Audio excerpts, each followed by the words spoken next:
So hello guys, welcome back to my YouTube channel such time bound goal and this your Sandeep भैया। और guys, आज मैं एक ऐसे यूनिवर्सिटी के बारे में बात करने वाला हूं जिसके बारे में बहुत कम ही लोग को पता होगा। और अपने यूपी साइड में तो लोग जानते ही नहीं है, लेकिन ये यूनिवर्सिटी उनके लिए है जिनकी रैंक बड़ा खराब है और वो कंप्यूटर साइंस से किसी गवर्नमेंट कॉलेज या गवर्नमेंट यूनिवर्सिटी से बीटेक करना चाहते हैं। अगर आपकी रैंक 3-4 लाख रैंक भी है ना, तो भी पॉसिबल है कि ये कॉलेज मिल जाए। रीजन क्या है? क्योंकि लास्ट टाइम पे इस कॉलेज में जेई मेन की बच्चों की शॉर्टेज पड़ गई थी और बोर्ड के परसेंटेज के आधार पर एडमिशन देना पड़ा था। हालांकि ये यूनिवर्सिटी उतनी भी बुरी नहीं है। 2009 में अपने ऑनरेबल प्राइम मिनिस्टर साहब ने 2009 में ये अभी मोदी जी ने इसको इस्टेब्लिश किया था। और बाकी फील्ड्स में तो ये यूनिवर्सिटी पहले से ही पॉपुलर चल रही है और ठीक काम कर रही है। इसके कैंपसेस भी नए नए खुल रहे हैं। कैंपस तो लखनऊ में भी है, बट इसका बीटेक जो है गांधीनगर गुजरात में है। लेकिन एक बात मैं आपसे जरूर कहूंगा कि फीस के मामले में ये यूनिवर्सिटी थोड़ी सी महंगी है। ये बात मैं आपसे बिल्कुल शेयर करना चाहूंगा और खुल के शेयर करना चाहूंगा। इस यूनिवर्सिटी के कुछ ड्रॉबैक्स भी हैं, लेकिन अगर आप इस यूनिवर्सिटी में अप्लाई करने जा रहे हो तो पहले इस वीडियो को लास्ट तक देख लो कि आपके लिए कंपेटेबल है भी या नहीं है। क्योंकि अगर आपकी रैंक बहुत अच्छी है और आप ऐसे यूनिवर्सिटी में अप्लाई कर रहे हो तो बिल्कुल भी मूर्खता है, क्योंकि इससे बेटर कॉलेज आपके लिए हैं।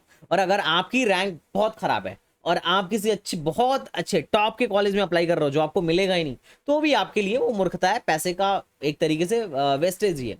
तो हमें अभी पहले सोच समझ के करना होता है कहाँ अप्लाई करना चाहिए, कहाँ नहीं करना चाहिए, कहाँ की फीस कितनी है, वहां की फैसिलिटी कैसी है, वहां हॉस्टल मिलता भी है या नहीं मिलता है, या बाहर रहना पड़ता है, ओवरऑल क्या प्रोसेस है। तो ये सब आपको जानने के लिए इस वीडियो को लास्ट तक देखना पड़ा था। अब ये मैं क्यों कह रहा हूं कि इस कॉलेज में बीटेक को लोग उतना ज्यादा नहीं जानते हैं, क्योंकि मैंने भाई साहब इनका देखा ट्वीट। इस ट्वीट में जिस तरीके से प्राइवेट कॉलेज वाले अपना प्रचार करते हैं, वैसे इन्होंने भी बहुत बढ़िया से प्रमोशन करा था। और बोला है कि लास्ट डेट जो है 30 जून को है। भैया, आप हमारे यहाँ राष्ट्रीय रक्षा यूनिवर्सिटी में आप अप्लाई करिए अगर आप बीटेक करना चाहते हैं तो। यहाँ बीटेक इन कंप्यूटर साइंस और स्पेशलाइजेशन साइबर सिक्योरिटी में है। MTech in cyber security, MTech in data science and machine learning और एमएससी इन साइबर सिक्योरिटी में ये लोग कराते हैं। अब क्या है कि मैंने जब इसके नीचे लाइक देखे तो भाई एक लाइक था और दूसरा लाइक ये मेरा है, ठीक है। अब एक 3 लाइक हो गया, अभी अभी हुआ है। तो अब मामला क्या था कि भाई साहब ऑलरेडी लोग इसके बारे में कुछ भी नहीं जानते हैं। गुजरात के लोग जानते होंगे जो यहाँ के लोकल लोग हैं, बट बाहर लोगों को बिल्कुल भी इसके बारे में आइडिया नहीं है। मैं सोचा चलो भाई साहब इसके बारे में हम आइडिया देते हैं। और तो चलो पहले मैं बताता हूँ कि यहाँ पे एडमिशन का प्रोसेस क्या है। भाई साहब, यहाँ पे जो एडमिशन का प्रोसेस है वो जेई मेन है। और अगर जेई मेन से सीटें नहीं भरती हैं तो पीसीएम के मेरिट बेस पे लेंगे। JE qualified will get first priority. जिन लोगों ने गेट जेई क्वालिफाई किया उनको पहली पीरियोडिटी दी जाएगी। एप्लीकेशन फीस यहाँ पे जो है 1,000 रुपए है, तो भाई साहब एप्लीकेशन फीस भी ज्यादा है। और इनके प्रोग्राम की फीस 1,65,000 है पर एनम, तो ये कुछ ज्यादा ही है। अच्छा, एक फर्स्ट ईयर में आपका 1,65,000 लगेगा, बाकी 1.5 लाख लगता है, 1,49,000 के आसपास लगेगा। हॉस्टल फीस भी 18,000 लगता है और 35,000 मेस का चार्ज लगता है। तो ये कुछ महंगा ही है। इसके हिसाब से अभी मैं प्लेसमेंट दिखाऊंगा तो तुम्हें भी ज्यादा पसंद खैर नहीं आएगा। लेकिन मसला क्या है कि इसका अभी पहला बैच ही निकला है। अभी पहला बैच ही निकला है। आने वाले टाइम में ऑब्वियसली ये भी बहुत ठीक ठाक ग्रोथ कर सकता है। मैंने गति शक्ति विश्वविद्यालय एनआरटीआई के बारे में लास्ट टाइम वीडियो बनाया था। उस टाइम पे मात्र जिनके 83% भी थे ना, उनका भी एडमिशन हुआ था। और इस बार कट ऑफ देखो, एआई का कट ऑफ जो गया 99% गया है, तो ऑलरेडी बहुत तेजी से वो पॉपुलर हुआ है। तो आने वाले टाइम में मे भी राष्ट्रीय रक्षा यूनिवर्सिटी भी पॉपुलर हो, इसके प्लेसमेंट में भी सुधार हो। अभी तो पहला बैच ही निकला है, क्योंकि 2009 में ही स्टेब्लिश हुआ था और बीटेक तो उसके बाद में भी खुला है। ओवरऑल कैंपस लाइफ अच्छी है, फैकल्टी भी ठीक ठाक मिल जाएगी। मैं ये नहीं कहूंगा कि बहुत हाई लेवल की है या बहुत लो लेवल की है, पर डिग्री वैलिड है, यूजीसी से अप्रूव्ड है। और ना अगर मैं एडमिशन की बात करूं तो 24 अप्रैल 2023 को क्लोजिंग डेट 30 जून 2023 है। तो अभी अभी क्लोजिंग डेट है, ज्यादा दूर नहीं है। और अगर इसमें बताया जाए तो फर्स्ट मेरिट लिस्ट 4 तारीख को अनाउंस्ड होगा। और जिनका मेरिट लिस्ट में नाम होगा उनको 4 से लेके 6 जुलाई के बीच में इनका पेमेंट करना होगा, जाके एडमिशन लेना होगा। सेकंड मेरिट लिस्ट 7 जून को आएगा। और जिनको एडमिशन लेना होगा वो 7 से लेके 9 के बीच में पेमेंट करेंगे और एडमिशन कंप्लीट कराएंगे। और तीसरा जो मेरिट लिस्ट आएगा वो 10 को आएगा और आपको फीस देना होगा 10 से 12 के बीच में।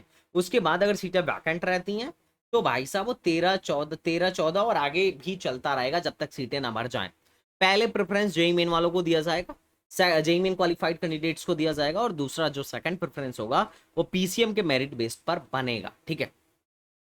मेन चीज ये है कि भैया हम जब किसी कॉलेज में जाते हैं तो सबसे पहला हमारे मन में आता है प्लेसमेंट क्या है। तो देखो इनके यहाँ जो प्लेसमेंट का डेटा मिला बस एक ही मिला, वो भी टीसीएस में। हालांकि इनके रिक्रूटर्स कौन कौन से हैं, इन्होंने बहुत डाल रखा है, अमेजॉन, एसेंचर, मतलब बहुत सारे डाल रखे हैं। ऑफिशियल वेबसाइट से मैंने उठाया है, फर्जी डेटा नहीं बना रहा हूँ, दिखा रहा हूँ। और इन्होंने ना ही मुझे कुछ पैसे दिए हैं, मैं पहले क्लियरली बता दे रहा हूँ। और हम पैसे लेके किसी का रिव्यू करते भी नहीं है। क्या है ना कि पैसे अगर तुमने किसी का लिया तो सिर्फ पॉजिटिव पॉइंट बताओगे, लेकिन अगर आप, क्योंकि फिर बद गए हो ना आप।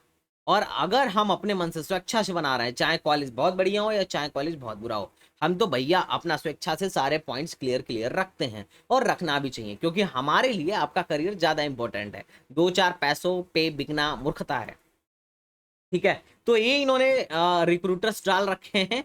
और ये क्या है कि भाई साहब ये इन्होंने बता रखा है कि मतलब एक ही बच्चे का प्लेसमेंट मुझे देखने को मिला जहां पे पैकेज लिखा हुआ था। बाकी इंटर्नशिप्स थे, इंटर्नशिप देख के मुझे ठीक लगा। तो ये इन बच्चों को इन्होंने इंटर्नशिप्स प्रोवाइड कराए थे। और ठीक है यार, साइबर सेल में इजीली यहाँ से बच्चे प्लेस्ड हो जाते हैं, क्योंकि इस कॉलेज को बनाया ही गया था साइबर क्राइम को रोकने के लिए, साइबर सेल के लिए ही बनाया गया था। तो it's a good option, good opportunity for student जिनकी रैंक लो है, पर अगर गवर्नमेंट कॉलेज में पढ़ना है तो, क्योंकि फीस थोड़ा सा ज़्यादा है, इसलिए मैं तो कुछ नहीं कहूँगा, क्योंकि रिटर्न ऑफ इन्वेस्टमेंट भी कॉलेज का ज़्यादा अच्छा होना चाहिए। अब देखो अगर मैं तुमसे बताऊं कि इस कॉलेज पे जाओ और सिंपल इससे कुछ भी पूछ लो, क्या पूछ लो, हॉस्टल फैसिलिटी के बारे में पूछ लो, हॉस्टल फीस पूछ लो, ये बता देगी। 18,000 पर एनम फीस है हॉस्टल का, और 35 रुपए मेस चार्ज है, सिंपल। अब तुम्हें एडमिशन कैसे मिलेगा, इसके लिए सबसे पहले तुम जाओ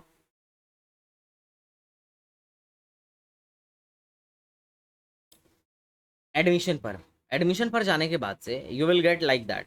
अब apply for Gandhinagar Gujarat campus, ठीक है। लखनऊ में भी है, तो लखनऊ में चूंकि बीटेक नहीं है ना, तो अपन लोग तो गांधीनगर और गुजरात कैंपस में ही अप्लाई करने वाले हैं। तो यहाँ पर जाने के बाद से we have to just log in, register, फलाना ढिमकाना, जो करना होगा करना। ध्यान रखना यहाँ पर आपको लिस्ट चेक करती रहने चाहिए, लिस्ट चेक करना होगा कि कब आ रहा है, कैसे आ रहा है, या फिर आपको मेल भी आ जाएगा। तो ये टोटल प्रोसेस था यहाँ पर जाने का। फीस महंगा है, कॉलेज का लोकेशन बढ़िया है, गांधीनगर में है, ठीक है। लोकेशन वाइज कोई प्रॉब्लम नहीं है। कैंपस ठीक है, कैंपस लाइफ भी ठीक है, क्योंकि यहाँ सिर्फ इंजीनियरिंग नहीं और भी बहुत सारी चीज़ें चलती हैं, ठीक है। और चूंकि गवर्नमेंट यूनिवर्सिटी है, तो ऐसा बहुत ज़्यादा तुम्हें दिक्कत नहीं होने वाला है कि तुम्हें बहुत लूट लेंगे। बस यही है जो फीस है, और फीस ही सच में ज़्यादा ले रहे हैं। बट बाकी तो सब ठीक ही है यार, ओवरऑल अगर रैंक लो है तो क्या ही करें, मरता क्या नहीं करता। तो इनके लिए वीडियो थी। बाकी अगर आपको ऐसे कॉलेजों पे वीडियो चाहिए जो ऑलरेडी जिनके बारे में कुछ भी पता नहीं है लोगों को, तो आप चैनल को सब्सक्राइब करिए, कमेंट बॉक्स में बताइए और किस कॉलेज के बारे में वीडियो बनाई जाए। तो चलिए मिलते हैं नेक्स्ट वीडियो में, तब तक के लिए बाय बाय, टाटा एंड जय हिंद।